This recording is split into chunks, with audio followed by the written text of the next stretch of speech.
కార్యక్రమంలో కేంద్ర మంత్రి చిరంజీవి మాట్లాడుతున్నారు. ఇప్పుడు అలా చూద్దాం.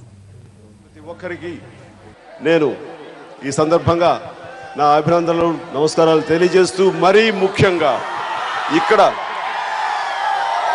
వేల అనాల లక్షలాది మంది అనాల అంతమంది చిన్నారులు ఈ రోజున ఎండను సైతం లెక్క చేయకుండా ఈ రోజున ఉత్సాహంతో కేరింతలతోటి ఇక్కడ సమావేశమై ఈ సభని ఈ బాలల దినోత్సవాన్ని ఈ రోజున ఇంత అద్భుతంగా మీరందరూ కూడా పాల్గొన్నారంటే అది మన దేశ ప్రథమ ప్రధాని మనందరం కూడాను అత్యంత ఆప్యాయంగా అభిమానించే మన ప్రియతమ ప్రథమ ప్రధాని జవహర్లాల్ నెహ్రూ గారి దినోత్సవం రోజున ఆయన మీద గౌరవార్థం ఏర్పాటు చేసినటువంటి ఈ సభలో ఇంత ఉత్సాహంగా పాల్గొంటూ నాకు ఈ అవకాశం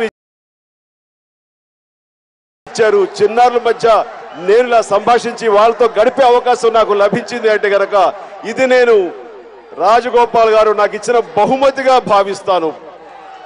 ఒక మంత్రిగా కేంద్ర మంత్రిగా నేను ఆ పదవిని స్వీకరించిన తర్వాత అధికారికంగా నేను మొన్న పశ్చిమ గోదావరి జిల్లా రైతుల్ని పరామర్శించడానికి వెళ్ళినా ఆ తర్వాత ఇక్కడ ఆహ్లాదంగా మీ మధ్య ఈ రకంగా గడిపే అవకాశం నాకు కల్పించి ఇంత ఉత్సాహంగా మీ చేత కేకలు కేరింతలు ఈలలు చప్పటి చేత నన్ను ఉత్సాహపరుస్తారంటే ఇది నాకు ఈ బాల దినోత్సవం రోజున ఈ బాలల చేత నాకు ఇస్తున్నటువంటి అద్భుతమైన బహుమతిగా నేను భావిస్తూ ప్రత్యేకించి ఈ రకమైనటువంటి ఆనందం నాకు ఇచ్చేందుకు లగడపాటి రాజగోపాల్ గారికి నా హృదయపూర్వక ధన్యవాదాలు తెలియజేస్తున్నాను. చాలా ఆనందంగా ఉంది. ఎప్పుడు చిన్నారులతోటి వారి మధ్య నేను సంభాషించాలన్నా వారి మధ్య నేను గడపాలన్నా సరే దానికి అత్యంత ప్రాధాన్యత ఇస్తాను. అది నన్ను ఎరిగిన వాళ్ళు ప్రతి ఒక్కరికి తెలుసు.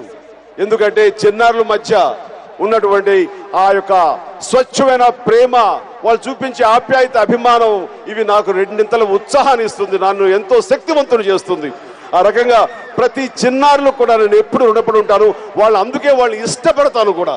ఆ ఇష్టం ఏదో ఇప్పుడు రాజకీయ రంగంలో వచ్చిన తర్వాత కాదు నేను నా సినిమాల నుంచి కూడాను చిన్నపిల్లలు నేను వాళ్ళకి ఇష్టపడతాను. వాళ్ళు అలాగే నన్ను తెర మీద చూడడానికి ఇష్టపడుతూనే ఉంటారు. ఈ రోజు నా తెరకు నేను దూరమైనా సరే ఈ రోజు కూడా అంతే ఉత్సాహంతో నన్ను ఇలాగా ప్రేమిస్తున్నారు, ఆప్యాయత కనబరుస్తున్నారంటే కనుక ఎంత అదృష్టవంతుని అనిపిస్తుంటుంది. ఎందుకంటే చిన్నారులు వాళ్ళ యొక్క పసి మనసులు అవి చాలా ఆనందాన్ని ఇస్తాయి. ఎంతో స్ట్రెస్ఫుల్ లైఫ్ ఈ యొక్క దైనందిన జీవితంలో ఎంతో స్ట్రెస్ గా ఉన్నటువంటి మనకి చిన్న పిల్లలతో ఒక 10 నిమిషాలు గడిపితే వాళ్ళు స్ట్రెస్ బస్టర్స్ అంటే ఆ స్ట్రెస్ ని తీసేసేవాళ్ళు. వాళ్ళందరూ ఆ చిన్నారి నవ్వులు అంత మహిమ ఉంది, అంత పవర్ ఉంది. వాళ్ళ ఆప్యాయత వాళ్ళ యొక్క స్వచ్ఛమైన ప్రేమ అంత శక్తివంతమైందని నేను అనుభవపూర్వకంగా తెలుస్తున్నాను. కాబట్టి వాళ్ళ మధ్య గడపడానికి వాళ్ళతోటి నేను సంభాషించడానికి వాళ్ళతో ఆడుకోవడానికి కూడా ఎప్పుడు ఇష్టపడుతుంటారు. అది ప్రతి ఒక్కరికి తెలిసిన విషయమే.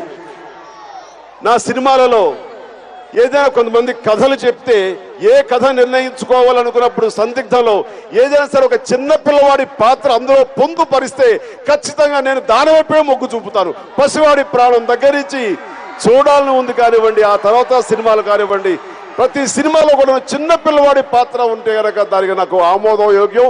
వెంటనే ఆ సినిమా కూడా జనామోదాన్ని పొందాయి. సూపర్ డూపర్ హిట్ అయిన సందర్భాలు ఉన్నాయి. చిన్న పిల్లవాళ్ళు ఉన్నటువంటి సినిమాలు ఏది కూడా ఫెయిల్ అవ్వలేదంటానికి అది అందరికీ తెలిసినటువంటి నిదర్శనం.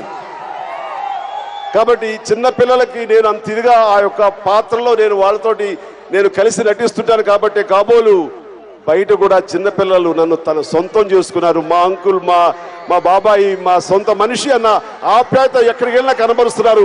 ఇంత వయసు వచ్చిన ఇంత పెద్దైనా సరే ఇంకా చిన్నపిల్లలు నన్ను అభిమానిస్తారంటే కనుక అది అని ఎప్పటి నుంచో ఎన్నో సంవత్సరాలుగా పెరవేసుకున్నటువంటి అనుబంధం అని నేను ఈ సందర్భంగా చెప్పక తప్పదు.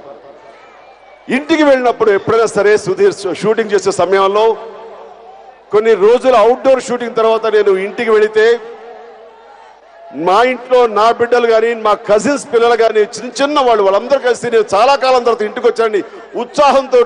అప్పుడే నా బెడ్ మీద వాటి మీద వాళ్ళు ఎగిరి గంతులు వేస్తుంటే వాళ్ళ మదరు అలా బెడ్ పాడు చేయకూడదు అంటే వాళ్ళని గదమాయిస్తుంటే వాళ్ళు చిన్న పుచ్చుకుంటే నేను ఏమీ పర్వాలేదు ఏంటి బెడ్ మాసిపోయింది అంటే వాళ్ళు ఉత్సాహంతో కేరింతలు కొట్టేసేవాళ్ళు. ఆ ఉత్సాహం అయిన తర్వాత అప్పుడు నేను వాళ్ళకి తెలియజెప్పేవాడు ఎందుకు అమ్మ తిట్టిందని. ఈ మాట ఎందుకు అంటున్నానంటే, చిన్నపిల్లలు వాళ్ళని మనం ఎప్పుడు ఏది ఎలా చెప్పాలి, వాళ్ళని ఎలాగ మలచాలి, వాళ్ళ మనస్తత్వాన్ని ఎరిగి మనం నడుచుకోవాలి. పెద్దల బాధ్యత అది నేను ఎప్పుడు అంటుంటాను. ముందు వాళ్ళు చేయగానే పెద్దలకు అల్లరి చేయగానే ముందు పెద్దల కోపం వస్తుంది. ఆ అల్లరి అనేది వాళ్ళ పసి మనసుకి అది బహిర్గతమయ్యే చక్కని గెస్చర్. దాన్ని మనం ఎప్పుడు వారించకూడదు, నివారించకూడదు. దానికి మనం ఎప్పుడైనా సరే వాళ్ళకి ఉత్సాహంలో పాలు పంచుకుంటూ ఆ తరువాత ఎందుకు అమ్మ చెప్పింది, ఆ ఫ్రెష్గా వేసిన దుప్పటి వేసిన ఆ పరుపుని ఆ మంచాలని ఎందుకు తొక్కకూడదని, ఆ తర్వాత వాళ్ళు కుదురు పడిన తర్వాత వాళ్ళ ఉత్సాహం ఒక స్థాయికి వచ్చి చేరిన తర్వాత నెమ్మదిగా వాళ్ళ దగ్గర తీసుకుని ఇలా చేయటం మూలంగా కాళ్ళకున్న దుమ్ము ధూళి అంతా కూడా బెడ్ మీద పడుతుంది. అది మనం పీలిస్తే ఆ దాని లోపల ఎన్నో జర్మ్స్ ఉంటాయి, బ్యాక్టీరియా ఉంటుంది, వైరస్ ఉంటుంది, అది మనకి హాని కలిగిస్తుంది. అది కాకుండా వెంటనే దాన్ని మళ్ళీ వాష్ చేయడానికి, మాసిపోయిన దాన్ని వాష్ చేయడానికి కానివ్వండి, సబ్బుకు కానివ్వండి, లేకపోతే ఎవరైతే అది వాష్రూమ్ మ్యాన్ వాష్ చేస్తాడో అలాంటి వాళ్ళ శ్రమ ఇవన్నీ కూడా దృష్టిలో పెట్టుకుని అది తొక్కకూడదని చెప్తే ఆ తర్వాత మళ్ళీ ఎప్పుడు వాళ్ళు తొక్కలేదు. అంటే ఇది ఎందుకు చెప్తున్నానంటే, చిన్న పిల్లలు చెప్పిన మాట వినరు అని కాదు, వాళ్ళకి చెప్పే సమయంలో చెప్పే విధంగా చెప్పడం అనేది ఆ నేర్పరితనం పెద్దవాళ్ళకి లేకపోవడం మూలంగా వచ్చినటువంటి సమస్య తప్ప, చిన్నపిల్లలు అనే వాళ్ళు ఖచ్చితంగా వాళ్ళు వినేవాళ్లే, వాళ్ళ పెద్దలు చెప్పిన దాని ప్రకారం ఆచరించేవాళ్ళే తప్ప మరొకటి కాదు. ఈ రోజున ఎంతో మంది టీచర్స్కి ఈ రోజున ఉత్తమ విద్యార్థులు ఉపాధ్యాయులుగా వాళ్ళకి అవార్డులు ఇచ్చామంటే వాళ్ళలో ఒకరితో సంభాషిస్తే 100% వచ్చేలా చేశారండి అని. వాళ్ళ చేత మగ్ చేయించారా, వాళ్ళ చేత బాగా అవసరం పట్టించారా అని అంటే ఆమె అది లేదండి, వాళ్ళని తెలియజెప్పాము ఏ విధంగా చదివితే బాగుంటుందని తెలియజెప్పామండి. That's correct. అందుకనే వాళ్ళు ఉత్తమ ఉపాధ్యాయులకి రోజున అవార్డులు పొందారు. నా చిన్నతనంలో ఒక సైన్స్ మాస్టర్ ఉండేవారు, ఆయన చాలా ఇష్టం నాకు. ఆ ఇష్టం ఎలాంటిదంటే, ఈ రోజు కూడా నేను కామర్స్ స్టూడెంట్ అయినా సరే, కామర్స్ ఒక అందులో డిగ్రీ తీసుకున్నా, నాకు సైన్స్ పట్ల ఈ రోజుకి మక్కువ ఉంది. సైన్స్ ఏం జరుగుతుంది, ఎంత అడ్వాన్స్ అవుతుంది, మెడికల్ సైన్స్ ఏం జరుగుతుంది అంటూ ఇప్పటికీ ఇంటర్నెట్లో బ్రౌజ్ చేస్తూ ఖాళీగా ఉన్నప్పుడల్లా ఆ యొక్క నాలెడ్జ్ని పెంచుకుంటూ ఉంటాను. దానికి కారణం చిన్ననాడు నాకు ఆ మాస్టర్ వేసిన బీజం. టీచర్ యొక్క బాధ్యత అంత పెద్దది. ఆయన ఎలా చెప్పేవాడంటే, ఆ లెక్చరర్ మన 8th క్లాస్ 7th క్లాస్ ఆ టైంలో సామాన్య శాస్త్రం ఉండేది. అందులో ఆయన వచ్చేసరికి ఆయన పిల్లల సైకాలజీని బట్టి పాఠం చెప్పేవాడు తప్ప అతను అనుకున్న దాని ప్రకారం ఖచ్చితంగా చెప్పాలని చెప్పేవాడు కాదు. అందుకని మాకు ఇంట్రెస్టింగ్గా ఉండేది. రాగానే ఫస్ట్ లేచి నిలబడతాం, గుడ్ మార్నింగ్ సార్ అంటాం. గుడ్ మార్నింగ్ రా, మళ్ళీ పాఠాలు ఇవి బోర్ కొడుతున్నారు అని ఆ పుస్తకాన్ని టేబుల్ మీద వేసి కొట్టేసేవాడు. దాంతో మాకు బాగా సరదా అనిపించేది. మేము కూడా సరదా ఉత్సాహంగా అంతే మాస్టర్, కరెక్ట్ మాస్టర్, ఏం చదువులు రా, ఏంటిరా, సరదా కబుర్లు చెప్పుకుంటే జోకులు వేసుకుని ఎంత బాగుంటుంది చెప్పండి అనేవాడు. ఉత్సాహం ఇలాగే కేరింతలు ఉత్సాహంతో అందరూ ఎవరు సరే నెమ్మది సైలెన్స్ మళ్ళీ పక్క రూమ్లో మళ్ళీ హెడ్ మాస్టర్ వింటాడు, పెద్దగా అల్లరి చేయకడి, అసలు పెద్ద గొడవ అనేవాడు. దాంతో ఏమైపోతుంది అంటే స్టూడెంట్స్కి మాస్టర్కి ఒక కనెక్షన్ ఏర్పడిపోతుంది, ఒక ఇష్టమైన అనుబంధం ఏర్పడిపోతుంది. ఆ యొక్క మూడ్లో తీసుకెళ్ళి పాఠం చెప్పే విధానం కూడా ఎలా ఉంటుందంటే, ఏమి లేదురా ఈ రోజున ఏదో ఫలదీకరణం అనే ఇదిరా, ఏదో పరపరాగ సంపర్కం స్వపరాగ సంపర్కం, ఇవేంటండి ఇవి పెద్ద. ఇప్పుడు అది అమ్మ, ఈ పువ్వేమో నాన్న, ఈ నాన్న పువ్వులోంచి పిప్పుడు రెండు వచ్చి ఇది అమ్మ పువ్వు మీద పడుతుందిరా, ఇది పరపరాగ సంపర్కం. స్వపరాగ సంపర్కం, ఈ పువ్వు ఉంది సరే ఉమ్మెత్త పువ్వు, ఇందులోనే అండాశయం ఉంటుంది, ఇందులోనే ఈ పిప్పుడు రేణువులు ఉంటాయి, ఈ పిప్పుడు తిత్తులు ఉంటాయి, అవి అందులోనే పడతాయిరా. ఇదిగో ఈ అండాశయం గుండా లోపలికి వెళ్తుంది, లోపలేమో ఫలదీకరణ జరుగుతుంది, దాంతో విత్తనాలు, ఆ విత్తనాలు బయటకు వస్తాయి, పండు రూపంలో వస్తుంది, ఆ పండు పండిన తర్వాత విత్తనాలు మళ్ళీ మొలకెత్తాయి, మళ్ళీ ఇంకో చెట్టు. ఇది ఒక పాఠం రై. నేను ఇంతకు ఏం చెప్పాను చెప్పరా, అబ్బాయి మాస్టర్ ఏ లేదు మాస్టర్ అని చెప్పేసి చెప్పాడు. అంటే చెప్పే విధానంలో అదే సైన్స్ని వాళ్ళ ఇష్టంలో, వాళ్ళని మూడ్లో, వాళ్ళ భాషలో మనం చెప్పగలిగితే, ఈ రోజు కూడా నేను ఈ పర్యాయ పదాలతోటి, సైంటిఫిక్ తెలుగు పదాలతోటి ఈ రోజు నేను చెప్పగలుగుతా. అంటే ఆ రోజు 7th క్లాస్లో ఆ యొక్క మాస్టర్ నాకు వేసినటువంటి ఆ చెప్పిన విధానమే ఈ రోజు నేను మర్చిపోలేకపోతాను. లేకపోతే ఈ మధ్యకాలంలో ఈ సంవత్సరాలు ఎప్పుడు చదివాను కనుక ఫలదీకరణ గురించి, ఈ యొక్క దీని గురించి. అంటే చెప్పే విధానం చెప్పాలి. అదే చాలా కఠినంగా ఉండి సైలెన్స్ నోర్మోయ్ చెప్పేది విను అని అంటూ గద వాయిస్తే ఫస్ట్ మనం మూడోటి అయిపోతాం. అలా అయిన తర్వాత ఆయన ఏం చెప్పినా సార్ మనకి ఎక్కదు. అలాగే బిడ్డల్ని వాళ్ళని ఆ పసి మొగ్గలు నెహ్రూ గారు ఎప్పుడు అంటారు, చిన్న పిల్లల వాళ్ళ భవిష్యత్తు చిన్నప్పుడు తరగతుల్లోనే మొదలవుతుంది, అప్పుడే లిఖించబడుతుంది అని చెప్పేసి చాలా కరెక్ట్. వాళ్ళ పర్సనాలిటీ డెవలప్మెంట్, వాళ్ళ వ్యక్తిత్వ వికాసం అన్నది చిన్ననాటి క్లాస్ రూమ్లోనే ప్రారంభమవుతున్నటువంటి విషయం చాలా మందికి తెలియదు. అది ఏనాడో మన మోడర్న్ ఇండియాకి ఆద్యుడు ఇంజనీర్ అయినటువంటి మన దేశ ప్రధాని అయినటువంటి జవహర్లాల్ నెహ్రూ గారు ఆ రోజునే చెప్పారు, చిన్న పిల్లల యొక్క భవిష్యత్తు వాళ్ళ చిన్నప్పుడు వాళ్ళ క్లాస్ రూమ్లోనే లిఖించబడుతుందని చెప్పేసి.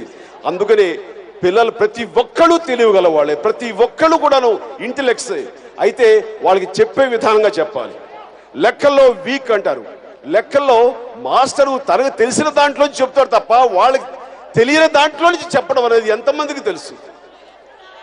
అలాగే అందుకనే లెక్కల సరికి చాలా మంది ఒక రకమైన ఫోబియా ఉంటుంది, భయం ఉంటుంది. ఆ భయాన్ని పోగొట్టే విధంగా ఎంతమంది మాస్టర్లు ఫస్ట్ వాళ్ళు ఎలా టీచ్ చేయాలో తర్ఫీదు పొందారన్నది మనం ఆలోచించాలి. కాబట్టి ఇక్కడ టీచర్ల బాధ్యత చాలా చాలా ఉంది. టీచర్లు వాళ్ళు ముందు నేర్చుకోవాలి, ఆ తర్వాత బిడ్డలకి నేర్పగలిగిన రోజున నిజంగా ప్రతి ఒక్కరు కూడా అద్భుతమైనటువంటి భావి భారత పౌరులు, మంచి పౌరులుగా ఈ దేశానికి వాళ్ళు తయారవుతారు. ఈ దేశాన్ని అత్యున్నతంగా ముందుకు తీసుకువెళ్లే విధంగా ఉంటుంది. ఈ రోజున జవహర్లాల్ నెహ్రూ గారి పుట్టినరోజు, ఈ రోజున ఇక్కడ రావటం, ఇలాగా పాల్గొనడం అన్నది నాకు ఇది మొట్టమొదటి ఎక్స్పీరియన్స్. ఎప్పుడు నేను ఇలాంటి జవహర్లాల్ నెహ్రూ గారి బర్త్డే రోజున, ఈ బాల దినోత్సవం రోజున ఇలా వచ్చి బాలలతో సంభాషించేలాగా నాకు ఎప్పుడు అవకాశం చిక్కలేదు. అందుకనే లోపల నుంచి ఎన్నో విషయాలు వాళ్ళకి చెప్పాలి, వాళ్ళతో షేర్ చేసుకోవాలనుకున్న దానికి ఇది చక్కటి వేదికగా నేను భావిస్తాను. దానికి నిజంగా చాలా ఆనందంగా ఉన్నది. ఆయన ఎందుకు మనకి ఇష్టడయ్యారంటే, ఎంతో మంది రాజకీయ నాయకులు ఉన్నారు, అందరి గురించి మనం పాఠ్యాంశాలు చదివాం. మనం మహాత్మా గాంధీ గురించి, అలాగే పండిట్ జవహర్లాల్ నెహ్రూతో పాటు మిగతా వాళ్ళందరూ, లాల్ బహదూర్ శాస్త్రి, అలాగే ఉక్కు మనిషి సర్దార్ వల్లభాయ్ పటేల్, అలాగే దేశానికి ప్రాణత్యాగం చేసి స్వాతంత్రం తీసుకొచ్చినటువంటి ఎందరో మంది మహానుభావులు అందరి గురించి చదివాం. కానీ ఒక ఇష్టమైనటువంటి నాయకుడు ఎవరు అంటే కనుక ఖచ్చితంగా మనం జవహర్లాల్ నెహ్రూ గారిని చెప్తాం. ఆయన చేసినటువంటి త్యాగం అంతా ఇంత కాదు. చాలా ఉన్నత కుటుంబంలో పుట్టాడు, సుసంపన్నమైన కుటుంబంలో పుట్టి కూడాను అవన్నీ త్యజించి కేవలం దేశం దాని భవిష్యత్తు కోసమే ఆయన ఆ రకంగా వచ్చిన తర్వాత, దేశానికి స్వాతంత్రం వచ్చిన తర్వాత ప్రధాని అయిన తర్వాత ఆయన ఎప్పుడు చిన్నపిల్లల మధ్య గడిపేవాడు, చిన్నపిల్లలతో ఆనందంగా ఉండేవాడు. అది ఆయనలో నచ్చినటువంటి మరొక గుణం, ఆయన ఫ్యామిలీని ఎప్పుడు నిర్లక్ష్యం చేయలేదు. ఆయన జైల్లో ఉన్నా, ప్రధానమంత్రిగా ఉన్నా ఎప్పుడు తన కూతురైనటువంటి ఇందిరాగాంధీతో ఎప్పుడు సత్సంబంధాలు పెట్టుకుంటూనే ఉండేవారు. ఆవిడతోటి దేశం ఏమిటి, అంతర్జాతీయంగా ఏమిటి, ఏ దేశం ఎటు వెళుతున్నది, మన దేశ పరిస్థితి ఏంటి, మన దేశ ప్రజలకు మన భవిష్యత్తులో ఏమి చేయాలి, ఇవన్నీ కూడా నిరంతరం ఆవిడతోటి ఎక్కడ ఉన్నా సరే సంభాషిస్తుండేవారు. లేఖల ద్వారా ఆవిడకి తెలియజేస్తూనే ఉండారు. ఆ రకంగా వాళ్ళ మధ్య అంత చక్కటి అనుబంధం ఉండేది. ఈ మాట నేను ఎందుకు స్ఫూర్తిగా తీసుకుంటానంటే, ఎవరు ఎంత బిజీగా ఉన్నా, వాళ్ళ వృత్తుల్లో ఎంత ఇదిగా ఉన్నా సరే ఆ వృత్తికే అంకితం అవడం అనేది ఒక చాలా ప్రతి ఒక్కరు అభినందించాల్సిన విషయమైనా, దానితో పాటు కుటుంబాన్ని నిర్లక్ష్యం చేయకూడదు అనేది నెహ్రూ గారి దగ్గర మనందరం తెలుసుకోవాల్సినటువంటి అత్యుత్తమైన లక్షణం. ఎంతమంది ఈ బిజీ లైఫ్లో వాళ్ళ కుటుంబ సభ్యులతో మనం అందరం కలిసి ఉన్నాము, వాళ్ళ కుటుంబ సభ్యులతోటి, వాళ్ళ కూతురుతోటి, వాళ్ళ బిడ్డలతోటి, ఎంతమంది తల్లిదండ్రులు వాళ్ళతోటి ఇంటరాక్ట్ అవుతున్నారు, వాళ్ళతోటి సంభాషిస్తున్నారు, వాళ్ళతో మంచి చెడు మాట్లాడుతున్నారండి. ఆలోచించాలి, అవి స్ఫూర్తిగా తీసుకోవాలి అలాంటి మహానుభావుల దగ్గర నుంచి. నా మటుకు నేను ఎంత బిజీగా ఉన్నా, సినీ లైఫ్లో కానివ్వండి, ఈరోజు రాజకీయ లైఫ్లో కానివ్వండి, చిన్న పిల్లలతోటి, మా బిడ్డలతోటి వాళ్ళందరితోటి కూర్చుంటూ సంభాషిస్తూ నేను వాళ్ళతో మంచి చెడు మాట్లాడుతుంటాను, వాళ్ళతో ఇంటరాక్ట్ అవుతుంటాను. అలాగే వాళ్ళ యొక్క మంచిదో చెడేదో చెబుతూ ఉంటాను. నా ఎక్స్పీరియన్స్ ఇలా చెయ్యండి అని నియంత్రించను, కానీ ఇలాగ చేస్తే చాలా బాగుంటుందని ఒక సజెషన్గా చెప్తాను. కాబట్టి అవన్నీ కూడా వాళ్ళ సబ్ కాన్షియస్ మైండ్లో అన్ని ఫీడ్ కాబట్టి వాళ్ళు ఆ విధంగా నడుచుకోవడానికి మన ఎక్స్పీరియన్స్ ఉపయోగపడుతుంది, మన వాళ్ళతో సంభాషించే విధానం ఉపయోగపడుతుంది. అలాగే ప్రతి తల్లిదండ్రులు కూడాను మీరు ఎంత బిజీగా ఉన్నా సరే మీరు బిడ్డలతోటి, ప్రతి ఒక్కరితోటి మీకున్న ఎక్స్పీరియన్స్ తోటి మంచి చెడు, what to do, what not to do అనేది మీరు తెలుసుకుని ఆ రకంగా బిడ్డలకి మీరు. విజయవాడలో జరుగుతున్న బాలల దినోత్సవ కార్యక్రమంలో కేంద్ర మంత్రి చిరంజీవి ఇప్పటివరకు మాట్లాడారు. ఇప్పటివరకు మనం లైవ్ చూసాం. ఇక మరిన్ని అప్డేట్స్